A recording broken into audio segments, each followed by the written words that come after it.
My name is Evelyn, representing the Women in Aviation chapter on campus as the president, and I'm very excited to be co-moderating this panel alongside Alex. Thanks for the introduction, Evelyn. I'm Alex. I'm the Face of the Industry Chair for the Latino Pilots Association here at the University of North Dakota. I'd like to now have everyone kind of go down the line and introduce themselves and what they do.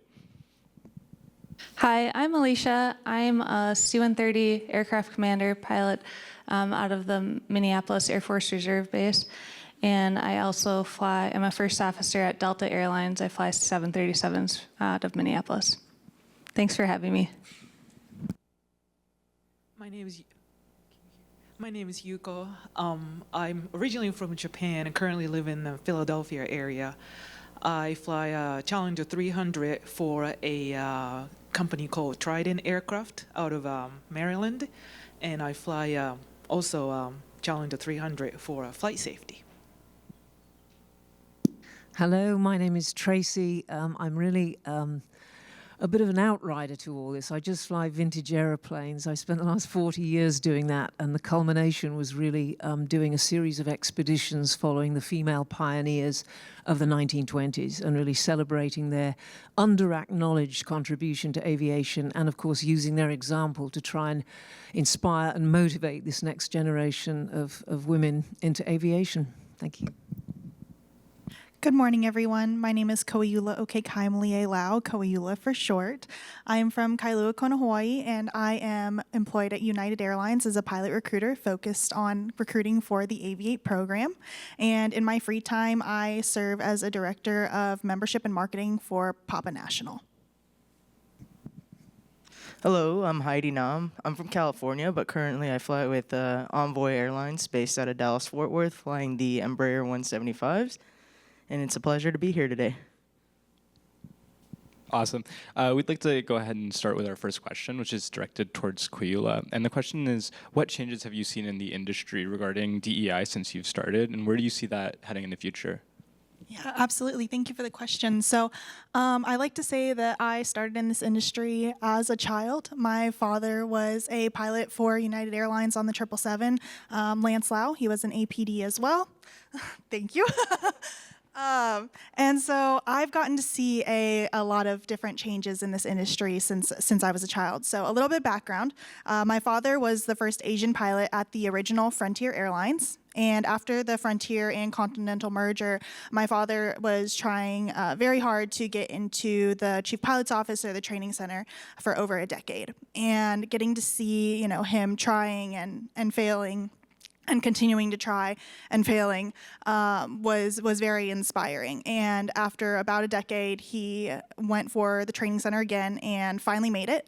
He was brought on as a 737 sim instructor, and that was an amazing experience for us to get to see him finally achieve this goal. But it wasn't as exactly as what we all thought. He would come home and tell us that it was like working in a fishbowl. He was constantly being scrutinized for everything that he did. He always told us that he had to work twice as hard for half as much. And then in 2010, Continental and United merged, and he told us at the very first joint standards meeting, he looked around and he was finally no longer the only Asian in the room. And he said that was amazing to see the diversity that United Airlines brought to the merger and get to see, people who had similar journeys who looked like him in the room finally. And so that was really inspiring to have my dad come back home from that joint standards meeting and hear that, there were people that looked like him in that room. So that was very, very exciting for us. Now, I've been in the industry for coming up on 4 years now, and I'm very, very grateful for the trailblazers that have done a lot of hard work. We're going to hear from Teresa Claiborne later on, one of the amazing trailblazers out there. And so I'm grateful to say that I haven't experienced similar situations that my dad has, but there's still a lot of work to be done, as we're going to hear from people here on this panel today and throughout the day. And so it's important for us to honor what previous generations have done for us with regards to blazing the trail, but still know that we have to continue that. Thank you. All right, thank you, Koyula. Our next question is directed towards Alicia. So specifically within military aviation, what DEI changes have you seen, and how have those changes impacted you and the people within your unit? Yeah, so I joined the Air Force Reserve Squadron in Minneapolis 17 and a half years ago as an enlisted member, and with the aspiration of becoming a pilot after I finished my college degree. And when I joined the squadron, there hadn't been a female pilot there for almost 10 years, which was, I mean, I guess normal at the time. I did my 4 years as an enlisted member, earned my pilot slot, and when I came back, I was still the only female pilot for probably about 3 years after pilot training, which brought a couple challenges for me. Because a couple years later, my husband and I started a family, and now we have 3 kids. They're 8, 6, and 4. And through each pregnancy, it was like I was the only female in the Air Force that was ever having a baby. It was like trying to figure out from scratch what to do. And when I was pregnant, the Air Force, in those days, they didn't have female maternity flight suits. And so I found myself finding a short, stockier crew member and asked him if I could borrow his flight suit for a couple of months. That turned into a couple of years through each pregnancy, and I looked hideous. Just me walking around in this baggy flight suit. It was so big you couldn't tell if I was like pregnant or was I not pregnant. And then after having the baby, going back then, the rules for flying while you're pregnant as a crew member, you couldn't fly in your first trimester or your third trimester. You could fly in your second with the flight doc's approval. And so that led to like currency issues, multiple trips to the doctor. And meanwhile, all along, I'm flying in my civilian job up until like 36 weeks or something, until my doctor said I couldn't fly there anymore. So when I was having babies, the Air Force regulations for pregnant flyers were completely different. But we have this program in the Air Force. It's called the WIT team, Women's Initiative Team, which is an amazing group of male and female volunteers who are set out to change or break the barriers that women in the Air Force have to overcome. And one of the major things they've done in the last couple of years is they've changed the flying while you're pregnant regulation. So now you can fly in your first and second trimester with a flight doc's approval. They have maternity flight suits, so women no longer have to walk around in these baggy flight suits. And they also have female tailored flight suits. They have female two-piece OCPs, and everything's now like male and female, because before it was just all, you'd have to find a uniform that was fitted for a man. And another major thing that they've changed about 2 years ago is the hair regulations. It used to be, you had to have your hair in a low, tight bun with multiple bobby pins to keep it in place. And that caused headaches and broken hair and a rash at your neckline, and it was super uncomfortable. And now women can have their hair in a low ponytail or braids, and so those are some of the major changes that have happened just in the last couple of years. And we couldn't have done it without the WIT team. And another thing that for me personally in the squadron, now we have 5 female pilots, and we have a female in each crew position in the C-130, a navigator, flight engineer, and loadmaster. So in the squadron, it's definitely made improvements. We still have a long way to come, but it's going in the right direction. It's great to hear. That's awesome. I had no idea about the WIT team, and that's wonderful. Just sorry to put you on the spot, but I just want to say, what would you tell the students in the audience who are they're college students, maybe they haven't considered military aviation. We don't have a lot of military aviation speakers that come to our campus, so I guess I would just like to have you sort of say a few words about your career, since we have you here. As far as like the career, how I got into the military and so, okay. So I kind of took a roundabout way to get where I am today. I was going to college in southeastern Minnesota, and I had done Civil Air Patrol in high school, and my dad was a big supporter of my brother and I to join the military. They pay for your education and all of your flight training, and where I did Civil Air Patrol, and I kind of got the feel of the military.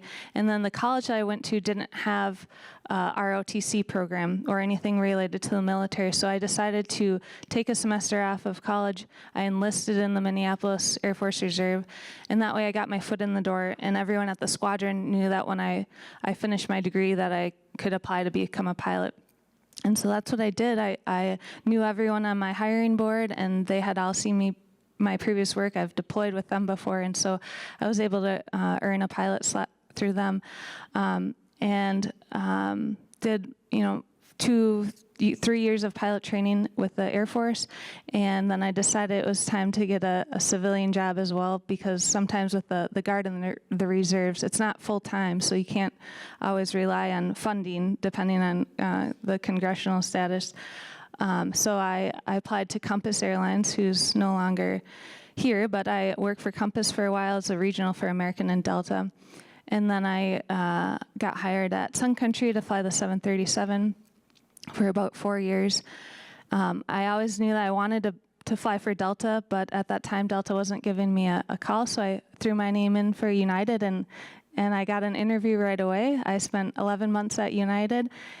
They were absolutely wonderful, but then after I updated my application with United, then Delta finally called me, and so I've been with Delta for 2.5 years, and doing the Air Force Reserve has provided me the opportunity to fly for the reserves and do a civilian job like for Delta at the same time. So I've had the wonderful opportunity of serving my country. I've done a couple deployments, a lot of humanitarian missions, and supporting in the C-130 we do airlift, air land, a lot of support for the Marines and the Army, and it's been a wonderful opportunity for me to be able to do both. Thank you so much. All right, so our next question's directed towards Yuko, and it kind of has to do with being a minority in aviation. Many people are making a lot of inappropriate remarks towards you. How do you maintain professionalism while addressing these inappropriate remarks?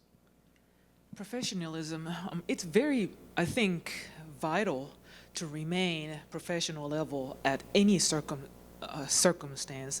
Like, I had this incident. The passenger came to me, male passenger came to me and said, "I'm not flying with you because you are women." I said, "Okay, if that's what you want to do, you have a choice if you want to fly with me or not." So I called my boss and said, "Hey, my passenger said he doesn't want to fly with me because I'm a woman." That's what I was told. So I'm going to arrange another form of transportation so that he can get to where he needs to go.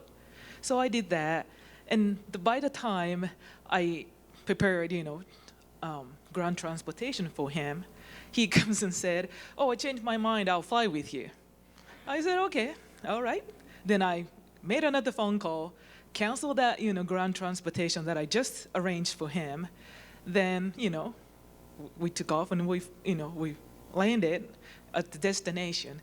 And as I landed, as I was taxiing, into a ramp, I was like, I hear this very strange noise that I've never heard from the airplane, What is going on? Like tire blew up or engine is like acting up, or what's going on? I looked back, he was clapping. And I was like, oh, that's where the noise is coming from. Then I shut down the engine, and of course I opened the door for him, and he can, get out from the airplane. And he's like, "I'm so sorry for acting, really rude towards you." So it's, like I said, it's just so vital, so essential for you to, remain calm and just act professionally. It doesn't matter what, people attack you or say something that you feel like you want to punch, in their face. So like I said, just as a pilot, as any job, just it's so vital to remain professional and remain calmly, to handle everything in a calmly manner.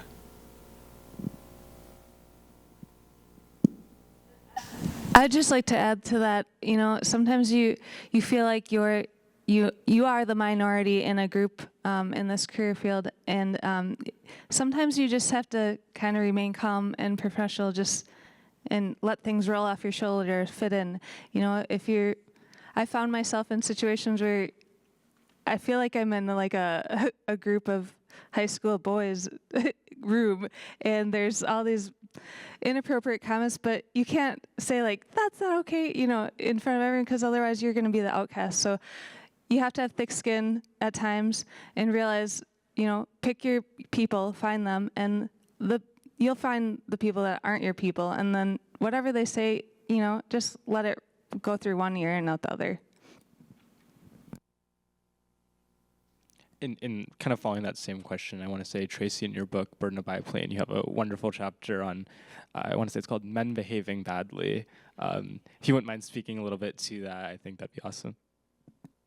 I'd love to. Let me just backtrack a little bit, because, you know, one of the biggest impediments to aviation, and I'm sure you'll all relate to this, is the money.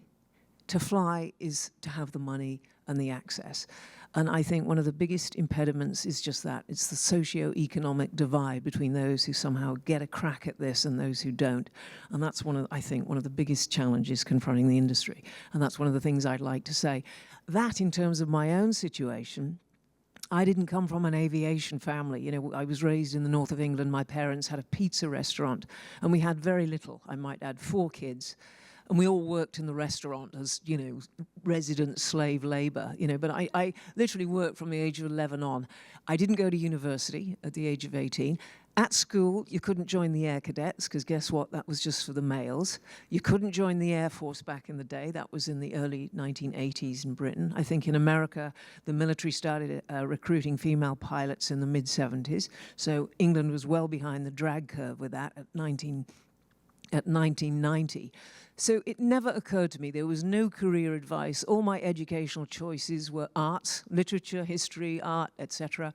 It just never occurred to me that I would ever fly. I'd had one flying lesson at 16 in Canada, and that kind of seeded it.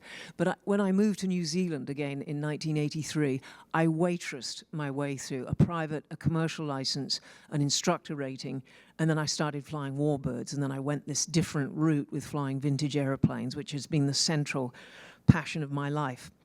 But the culmination of this was a series of expeditions I did 10 years ago. Boeing came on board as my first sponsor. I was flying a Boeing Stearman biplane, which I had restored. And I set off, you know, from Africa. I was always obsessed with Africa. So I shipped the aeroplane to Cape Town and flew Cape Town to England, and then England to Australia, following 2 brilliant female pilots who I'm sure you've never heard of, but they were the equivalent of your Amelia Earhart. It was Lady Heath flying up Africa, first person to sew solo on that route, and Amy Johnson, who was the first woman to fly solo from England to Australia. Astonishing women. So these were the ones I was really celebrating with my flights. But off the back of the Africa flight, I was given an award by the Light Aircraft Association in Britain, an association that I'd been a member of for 13 years. And in that Africa expedition, we had employed an ex-military, a British military helicopter army pilot who nearly ruined our expedition with his incompetence and his arrogance. As a result of this, he, in fact, made a personal attack on me, again, because I had a bit of profile and I was doing these things, and I can only put it down to a sort of misogynistic envy.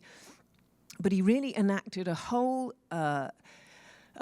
vendetta against me, and employed a troll, I might add, in Thailand. So, you know, with total impunity, as I was attacked over social media, and they then penetrated this Light Aircraft Association and managed to have this award that I was given for navigation and this feat of airmanship for my Africa flight, aided and abetted by some of the management, okay, at this organization. And once again, this was a respected British institution which reverted to the old boy network. But I had never encountered anything like this. I mean, of course, you experience misogyny and stupid comments and patronizing attitudes, but this was more sinister than that. The award was taken off me. It hit the national headlines in Britain. Embarrassing, damaging. But, this was an inside job. And, the chairman was part of the conspiracy, who was an ex-air chief marshal. But as a result of which, documents were fed to me. They knew they'd acted illegally. They acted against the rules of their own constitution. The secretary resigned. The chairman of the awards committee resigned. The royal patron, Prince Michael of Kent, resigned, to support me. And it was just a horror show, but it was one of the most horrific things I've ever dealt with. And what it tapped into was a deep vein of misogyny, resentment. And you have to ask yourself, would this have happened to a male? And I think the answer is no. So it's how people are treated differently. In this case, how a woman was treated in a predominantly, again, here we go, male environment. But it's about the abuse of power, the imbalance of power, because I felt absolutely impotent in dealing with this. It was just horrific, as I'm having all this anonymous attacks, including my ex-husband from 25 years before. And I thought, how does this work? And I think, so there I was dealing with all these keyboard warriors, all these failed, embittered, envious men. I hate to say it. So it was deeply unedifying. And it was one of the reasons I finally packed my bags, took one of my airplanes off the British register because I never wanted to deal with this organization. They actually processed the permits to fly, and I ended up coming to America. So when I see this, the facilities and the resources and this wonderful collection of people from every background and every orientation, it's an honor to be here. Thank you.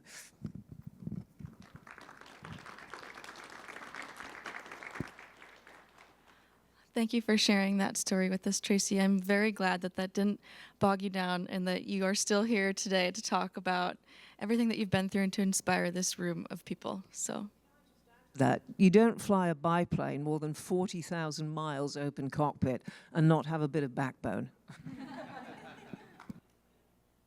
And all of you guys in the audience, Tracy has written a book called Bird about her stories of flying her biplane through Africa and from Europe to Australia.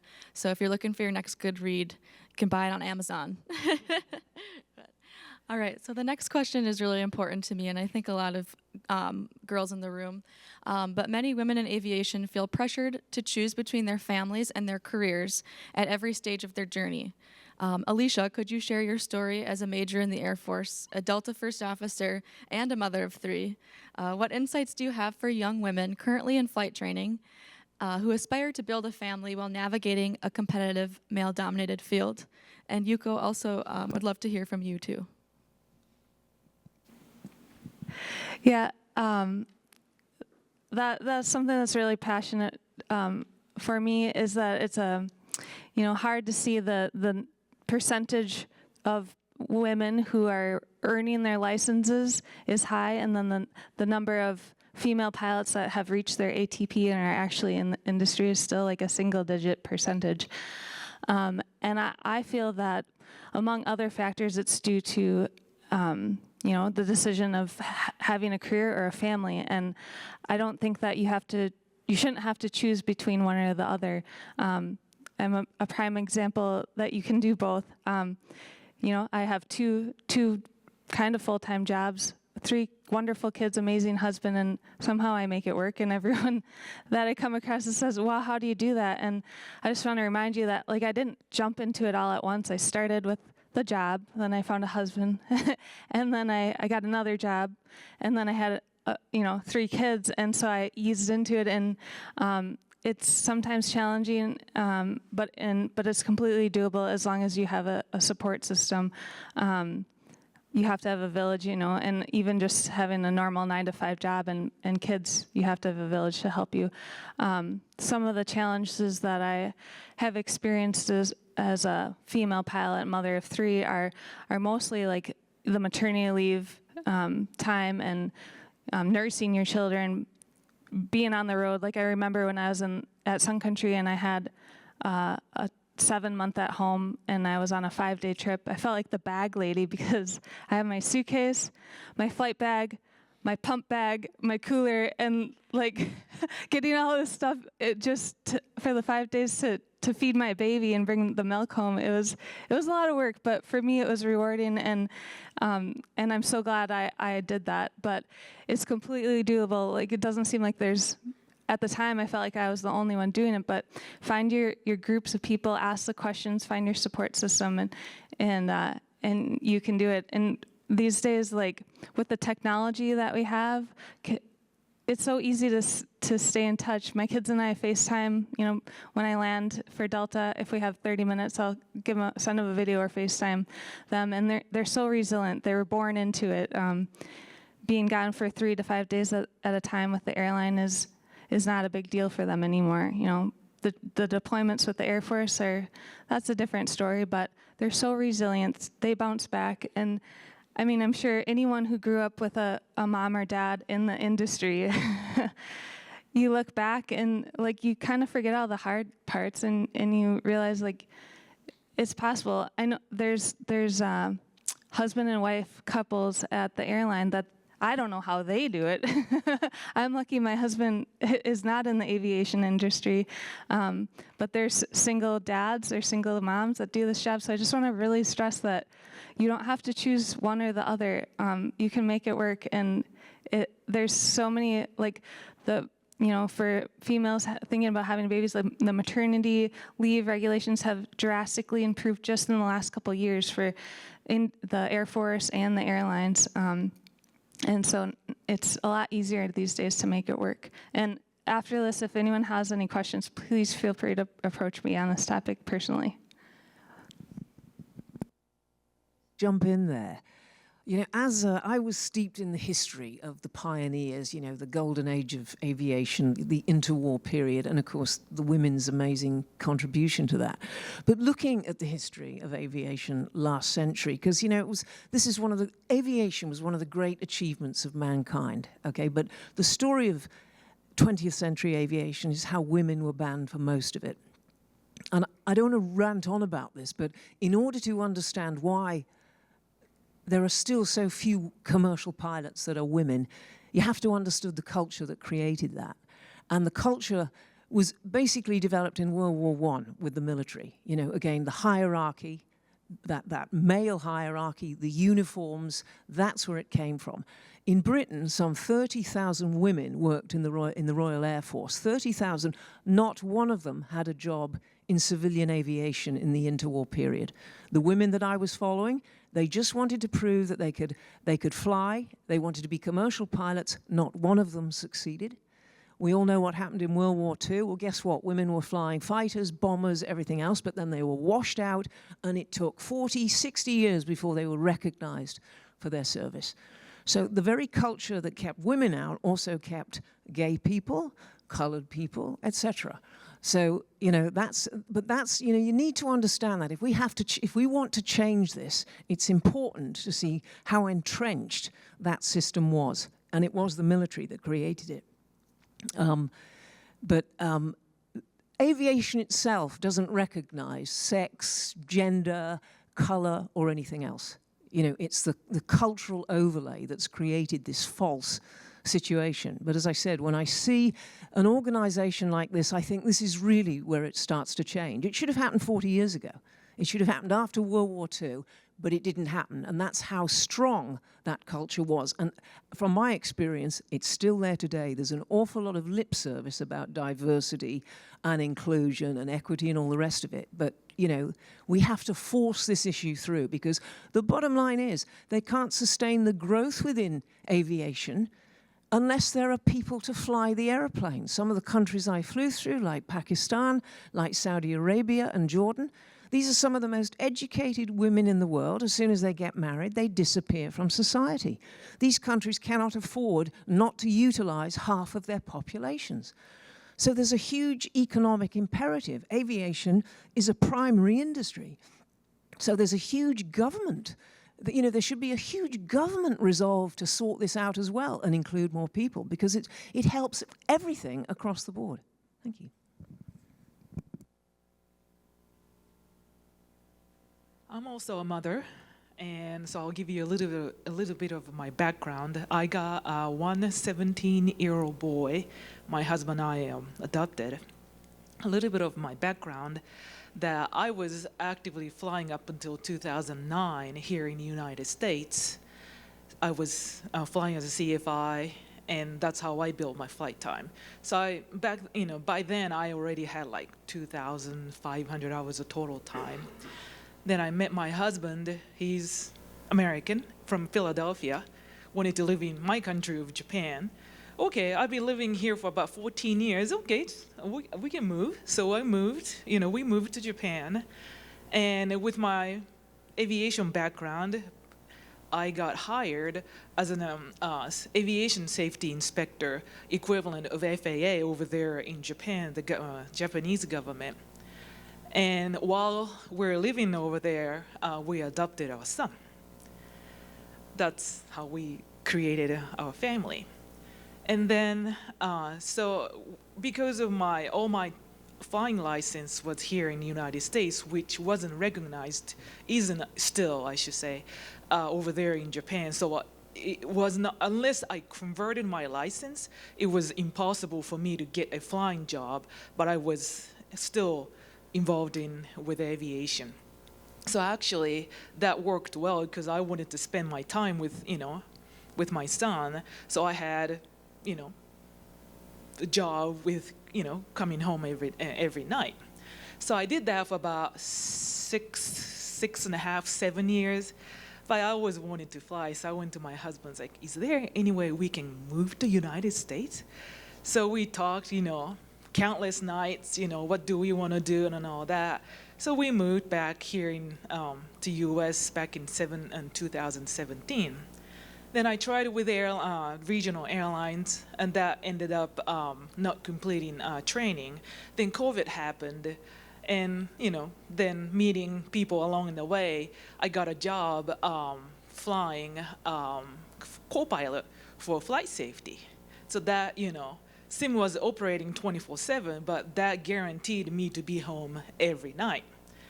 Then, like I said, my son is 17 right now, but 2 years ago, when he was 15, he came to me and said, Mom, I know you want to go out there and fly. I know how to make ramen noodles. I know how to use microwaves. I can feed myself as long as you buy those, the food I like. You go out there and fly. I was like, son, really?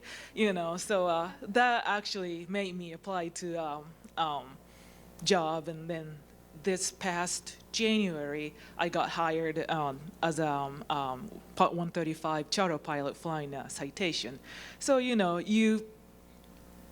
I said, I did my most of flying prior to starting the family. So there's, always a way that you can, you always, as a woman, it's like family, like Alicia was saying, you don't need to choose family or career. You can always, balance and choose. And like my husband graduated from Embry-Riddle University, so he knows what's going on with the industry. Now he's not associated with aviation in terms of his job. He's a teacher, so thank God he stays home all the time. So I can be gone for like 2 weeks or 10 days or whatever. But always you have to have understanding. Family needs to be understanding of what type of how long you're gonna be gone, what job you're gonna do, and there's always a way to be home all the time and balancing your career and home. So yeah, like Alicia was saying, if you have any questions, about my job or how I got here, just come and talk to me. I'm glad to answer your questions. So. As well, I think the contract is this. You go through years of training, you take on all this student debt to do it, you achieve a high level of professional and dedication, because aviation is a way of life. But the airlines have to make that way of life possible, and that includes giving everybody a chance at having a family. So I think that's the responsibility that they need to take, and the military as well. The military, the airlines, in a world situation now of less women giving birth, depopulation, falling marriage rates, they need to. Women need to have children. That's what bringing forth the population of the earth. They can't ignore that anymore. So I think there needs to be a whole new social contract based around that. Thank you so much for sharing your stories, you guys, and thank you, Alicia and Yuko, for giving some visibility to that. I know as a leader, I've been approached a few times on campus from just first-year students, girls who are first-year students who feel the pressure to maybe choose a different career or something based on the pressure either they get from their family or from society to one day have a family.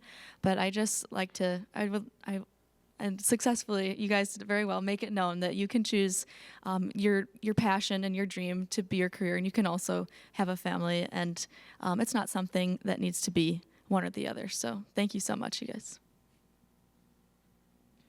Kind of in a similar grain, all of you along your careers have encountered, numerous challenges that you've had to overcome, whether they be personal challenges, family, relationship issues, things like that, or broader things like industry changes and shifts. For kind of all of you up here, but specifically kind of Tracy and Heidi, what significant obstacles have you guys faced, and how have you been able to kind of overcome those obstacles? Yeah, so I did not grow up always wanting to be a pilot. So for me, this was post-college. I'm glad that you guys all get the opportunity to fly at such a young age and go into this career at graduate at 21 and be able to get to the airlines. For me, so as you guys can tell, I'm Asian. There's always been that pressure in an Asian household where you're supposed to go into the medical field or become a lawyer or something to satisfy the parents, right? So for me, I came into college as a pre-pharmacy major. That's what I thought I wanted to do. But in college, I realized, I did not want to do that for the rest of my life. I took my first organic chemistry class, and I quickly decided that was not the career path for me.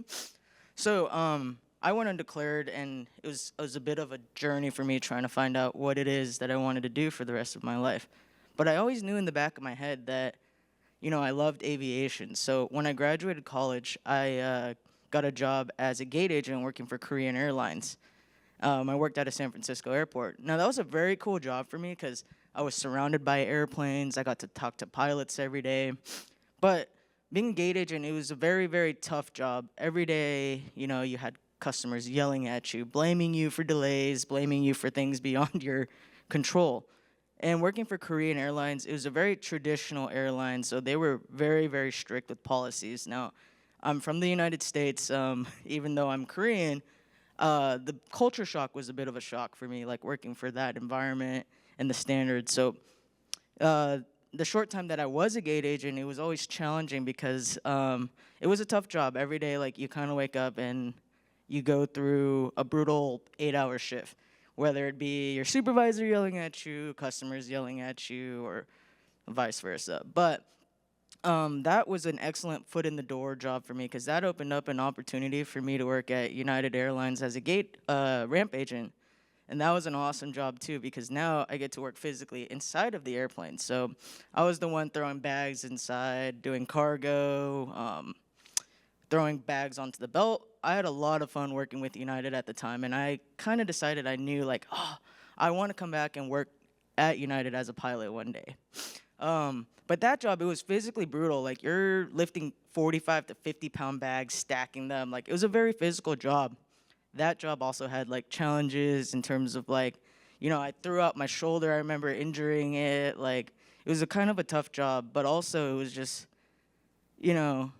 another sort of step in the right direction. I started off as a gate agent, and now I get to be a ramp agent at my dream airline. So I knew I was headed in the right direction.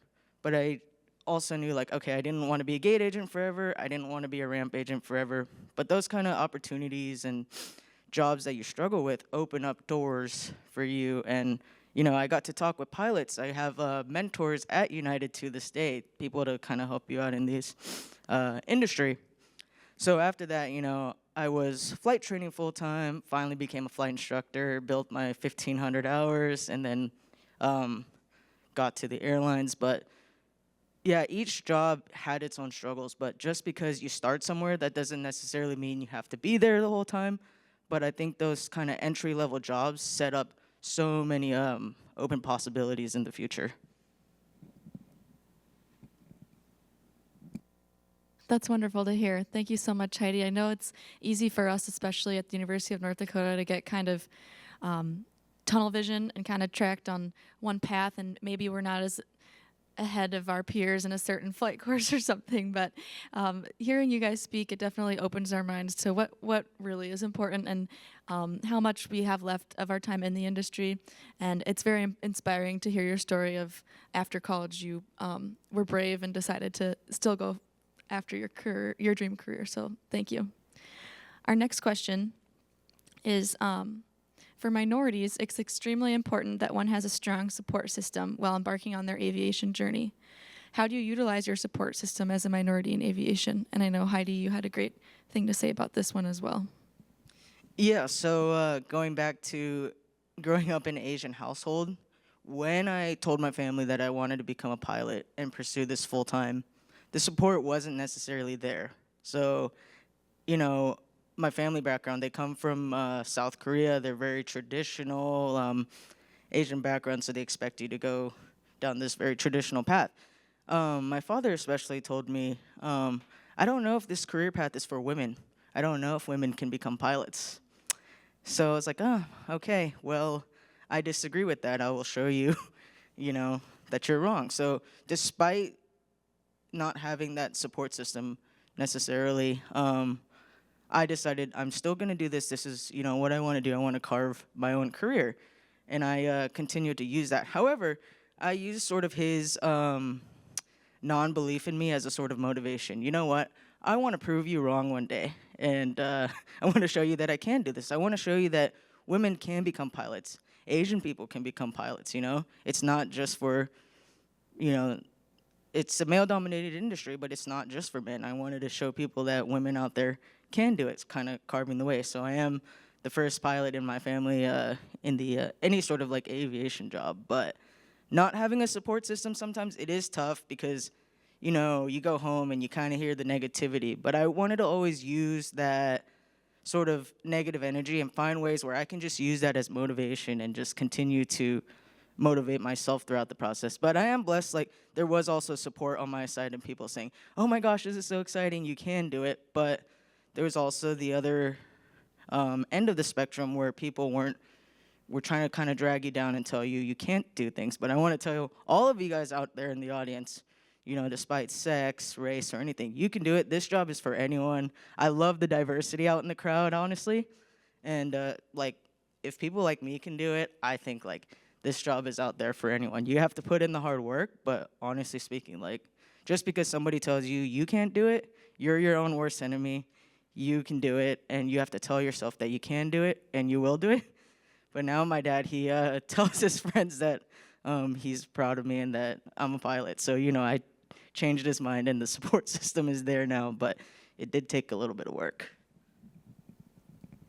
That's wonderful. Thank you for sharing that, especially for some of us in the audience who might not have the strongest support system at home. It's great to see someone who, as successful as you, who made it through without always being supported. So congratulations.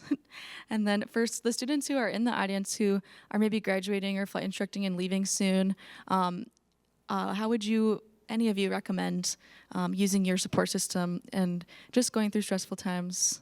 What would you like to say about that, if anyone wants to take that? I think, oh, okay, it is on. I think, you know, leaning on that support system. I have mentees that they come to me and they say, I'm so sorry to bother you, but I need some guidance. And I'm like, one, you should never feel like you're bothering me. I'm here for you. You've got my phone number, call, text me whenever. Like, I will be there for you. So they're there for a reason. Reach out to them. Don't ever feel like you're bothering people. You know, that's kind of awesome to hear. And Koila, you work in pilot hiring with United, right? Specifically at United, you know, DEI has been a very big issue for them in terms of something that they're promoting. Within United, how do you see DEI being promoted in terms of hiring from a corporate standpoint? Absolutely. So at United Airlines, people people come to United for more than just a job. They come to build a career. And having a robust talent and people strategy has really been an integral part of United's ability to attract, hire, and develop and retain the best people. Our people are really the foundation of our success. And one of the ways that we celebrate diversity at United Airlines is through our business resource groups. So we support everybody through, ongoing career enhancement, learning opportunities, and welcoming them into those business resource groups. And within the business resource groups, or BRGs as we call them, we build communities of belonging, opportunity, allyship for the United team members, while really fostering those leadership skills within those organizations through different programs and workshops and initiatives. So we're very proud of our business resource groups at United Airlines. Awesome that there's like kind of those opportunities for folks to kind of get to know each other within their communities at work. I know that several people on this stage came from other kind of international backgrounds where that wasn't so much of an option, especially for you, Yuko. Have you noticed any distinct differences between how diversity is presented in foreign industry versus here in America, and how that's kind of changed your career for you? Like I was saying earlier about me moving back to Japan, my country, to be an aviation safety inspector for the government over there, that I was placed in the office with 71 other male coworker. I was the only female there. And, if you as an American, maybe, hear about Japan, it's like, Japan is so cool in terms of technologies and blah, blah, blah, like cool things. And then, but still, I was, that was back in 2000, between 2010 and 2016, so a few years back, that, when my mother was working full-time as a nurse, I knew that it was the business field, women to have a professional career, women was treated like quote, quote, second-class citizen, and still, recent years, years after that, still women was treated as a second-class citizen, especially in the STEM field. I was just surprised, like, really? I'm the only girl in the office? I mean, nothing against them, just ratio of male and female was so, big. And I was just surprised, and, how this was going on still. And recently I read the statistics of the female pilot, percentage of female pilots in different country, different airlines.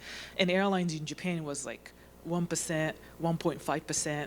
So it's still STEM field, aviation field, especially very small number of female having the engineering, pilot, all those STEM jobs. So would like to, government or society to be women to be more accepted in that field. That's wonderful, and I'm glad that you're here to speak about that, Yuko, and tell everyone in the audience about your story and raise awareness. This does not just happen, we're kind of very much consumed in our college, our state, our country, but this is a worldwide thing that we need to keep pushing and through our careers too. So thank you. And then I guess I would like to ask maybe Tracy and Heidi, I know you have good things to say about this, but I think some of the malice towards diversity, equity, and inclusion is just uneducation and like misinterpretation of what these programs do. And if you could speak a little bit about that from your standpoint and your experience, that would be great.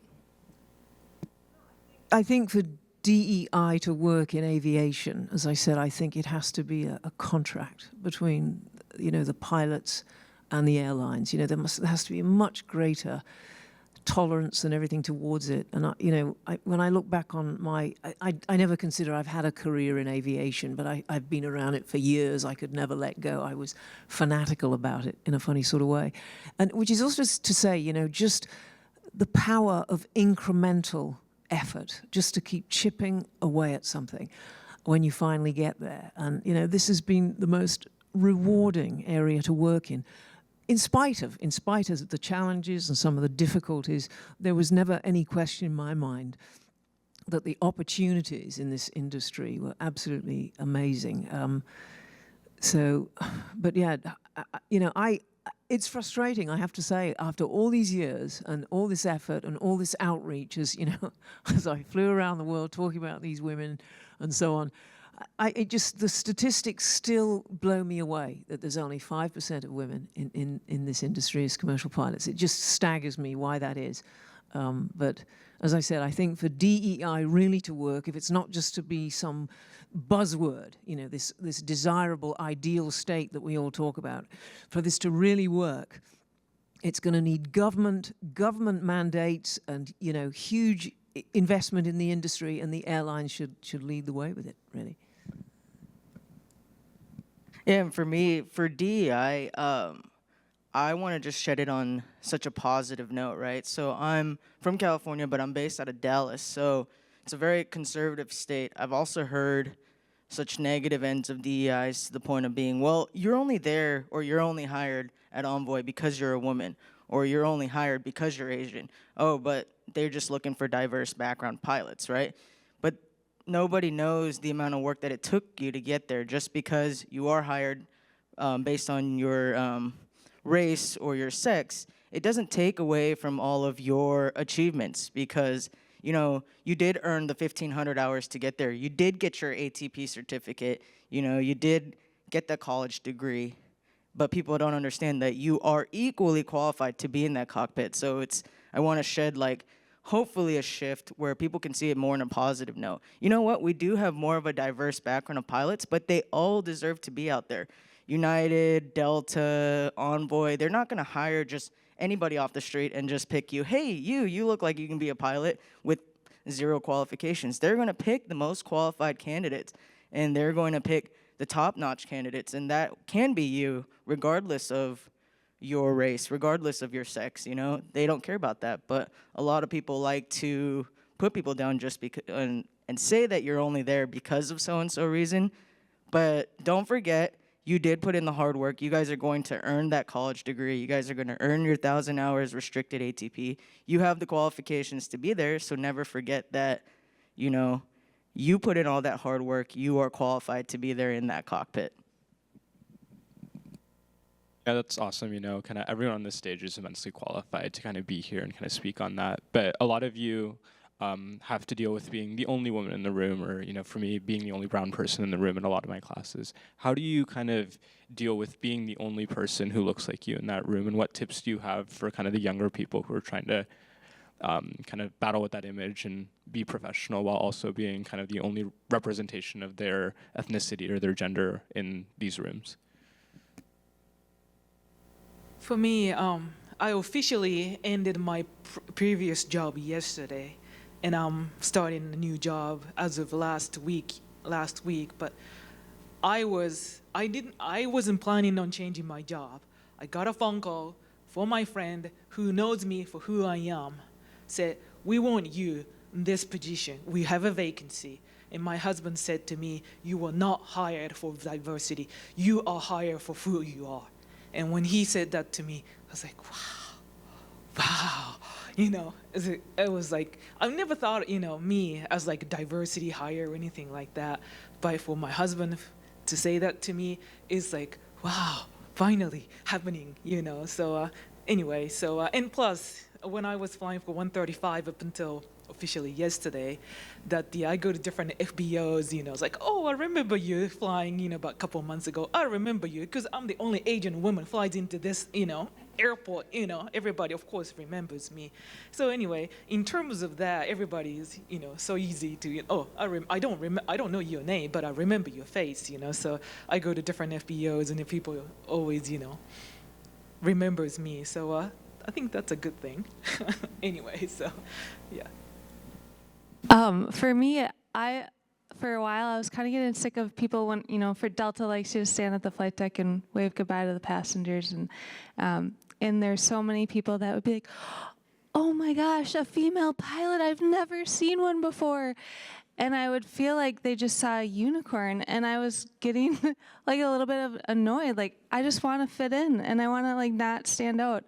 But then I had to change my mindset and say, like, you know what, that's really good. Like, you being a Latino pilot or an Asian pilot or a female pilot, like, you're being out there and being visible to especially the younger generation is an inspiration. So sometimes you get singled out, and people make a big deal out of it because they just saw a unicorn. But take it and roll with it, and just remember, like, you're leading other people in, and they want to follow you. So be proud of that.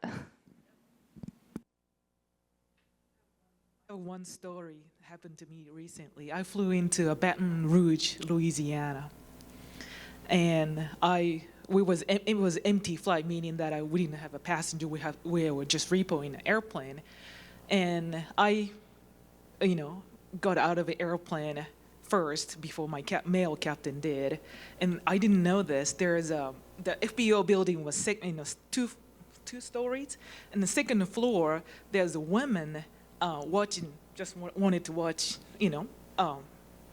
airplane take off and land. So she was watching, and she turned out to be 93 years old. She is working on her private pilot license.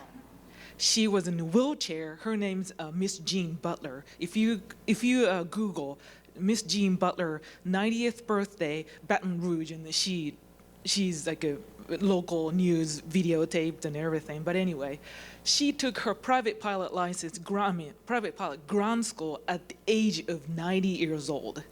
And that was her birthday, September 22nd. I will never forget this. And she came to me when my captain and I were waiting for the ride to the hotel, said, you the female pilot, came out of that airplane, made my day. You were the best birthday present happened to me. And it's like, wow. And then of course meeting her and talking to her, was just best thing. And she was surrounded by her family members. And the daughter came to me and said, could you spend a little bit of time with her? Do you mind showing her airplanes? So we went, spend her, a little time with her. And she was like, I'm flying this Cessna 182 in 30 minutes. You can come and watch me take off. She was like that. She's 93 years old, still working on her private pilot license. That's what she wants to do. That's what she told me. She was just such an inspiration to me. So if you go to Baton Rouge, look for Miss Jean Butler. So, yep, she is such a cool lady. But anyways. We're getting close on time, so I just have one other comment to make, kind of riffing off of what they said. But for me, I always remind myself, you never know when you're going to be somebody's defining moment.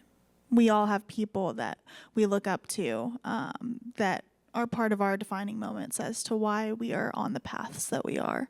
And so I just remind myself that you never know who you're going to inspire that day, or you never know who's going to think back to that interaction and you set them on a path. So Can I just add as well that, in all of this, again, the history of aviation, if you read it, there are some astonishing individuals, men, women, across the board, strong individuals, very determined, incredibly brave, and that's what built aviation into what it is today. But the aeroplanes themselves don't recognize sex or color or race or anything else. We all fly airplanes, and that's the great thing about it. This should have been and was the universal dream about the progress of mankind. And it's amazing that we're still struggling with some of these issues. But, going forwards, I'd like to think that, there was this opportunity for greater equality within the industry. Well, it's great to hear you guys talk so positively about the fact that you were maybe the only person in the room that looked like you. Sometimes it can get you down for sure, but it's really great to see, it's great for us students to see, you guys that are in our dream roles, still really positive about the fact and are super positive about leading. And even if you guys don't realize it, you are leaders to all of us and inspire all of us every day. And so we thank you for that too. But so next question, we're going to end it with, you're all here to speak to the future of the aviation industry. And I know you guys have kind of touched a couple things throughout this whole panel, but what improvements would you envision the next generation of aviators bringing to the field? And I'd like you all to say something if you'd want to.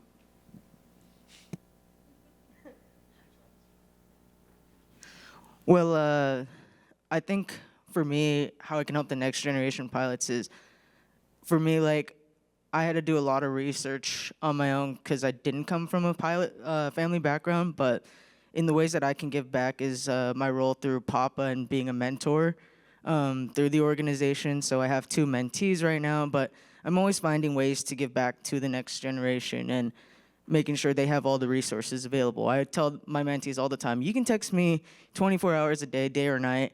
I will always get back to you. Like if I'm on a trip, I'll text you back in the morning, right? There's no hesitation, like reach out to me. Any type of question, there's no such thing as a stupid question. Ask away, because I want to sort of be that resource for someone that I didn't necessarily have for myself. I did myself have a mentor at Papa too, and she's at United right now, and I was, thankful to have someone that I can talk to about the aviation industry. So I had a mentor myself, and now I get to be a mentor through Papa and get some of my own mentees, and I also joined the outreach team at Papa, so being able to like put on events in the California area, in the Dallas area, just trying to get pilots together, networking together, having people socialize, meet people. It's, all for the future generation of pilots, just to inspire people out there and tell people, never be afraid to reach out, find yourself a mentor. It can also be an unofficial mentorship too, but just reach out to anyone and somebody can provide insight to you. So I am always looking to give back through, Papa, which I'm very thankful to have been a member of for 3 years now, but there's also so many other organizations out there that can provide the same resources. Yeah, absolutely. On the same aspect of things, just giving back. I mean, I have a lot of students in the audience that I know through my times up here at UND recruiting for the Aviate program, and I think all of you who have interacted with me probably think of me as a broken record sometimes, saying like, I'm here as a resource, call, text, email, I'm here to help you. And my hope is that someday when you're in that position, that you'll be able to say the same to people that are in your shoes today. I think I'd just close on the, ask not what aviation can do for you, but what you can do for aviation. The whole culture of UND and what I've seen is about building and developing really professional, ethical, empathetic people here. And I think that is what will change the culture. I would say that, when you're preparing for check rides and doing your training and, it's like, why do I have to do this much work? Why do I need to study this much? You kind of hit the wall, or you feel like, oh, I don't want to do this. But every time I hit wall, or every time I hit like difficulties, I always ask myself, what else do I want to do besides being a pilot? How bad do I want it? Answer, I have it. I know this is what I want to do. So you know what you need to do to, achieve your dream. So that's what I say to you. I'd like to close with, never forget those amazing men and women who have paved the pathways for us. To say like Teresa, Tracy, there's so many people who have broken the barriers for us, and we have it a lot easier than it was even 10 years ago, 20 years ago. So much has improved, but we have a lot of ways to go to make this industry more diverse. And so keep your groups that you're in, keep them strong, keep going to outreach programs, keep inspiring the younger generation. And so, 5-10 years from now, hopefully we're seeing a more diverse industry. Thank you so much, everyone. And thank you for everyone who came and was listening to this panel. I'm now going to hand it off to Alex, who's going to do a little question and answer for you guys with the panelists. All right, well, I guess I'll start with a question for you guys, since we're kind of doing that. You know, you guys have talked a lot about mentorship while you've been up here, and I know a lot of you are either official mentors through your affinity organizations, or you're kind of, you know, unofficial mentors and you have people. How have you kind of seen that growth, and kind of where do you want to see your mentorship go in the future? Yeah, absolutely. So, like I mentioned earlier, I'm on the board for the Professional Asian Pilots Association on the national level. And for us, our mentorship program started in 2021. And now, 3 years later, we have over 350 mentors and 700 mentees. And so for us, we really hope to continue to see that grow. We do have committees that staff it and really try to focus on matching the mentees with the mentors that are where they want to be one day, just like you said, Heidi. And so for us, it's all about growing that to help make that mentorship more accessible. Not everybody has somebody to go and speak to about this amazing industry, whether it's a parent, a aunt or an uncle or a neighbor even. And so that's really where mentorship is key, is that you have somebody that you can talk to about this amazing career in this amazing industry. Do you want to add anything as a mentor? Yeah, as a mentor, I actually encourage a lot of you guys, if you do have a mentor and you do get to the airlines, I encourage you guys to apply to be mentors yourself as well. At Papa, we're always striving to inspire the future generation. So there are current aviators like you guys. There are aviators to come. There are future prospects at UND. There's a lot of people who want to be in your shoes as well. So just as it is important to have a mentee-mentor relationship, I always encourage any one of you guys out there to, apply to be a mentor in your affinity organizations as well.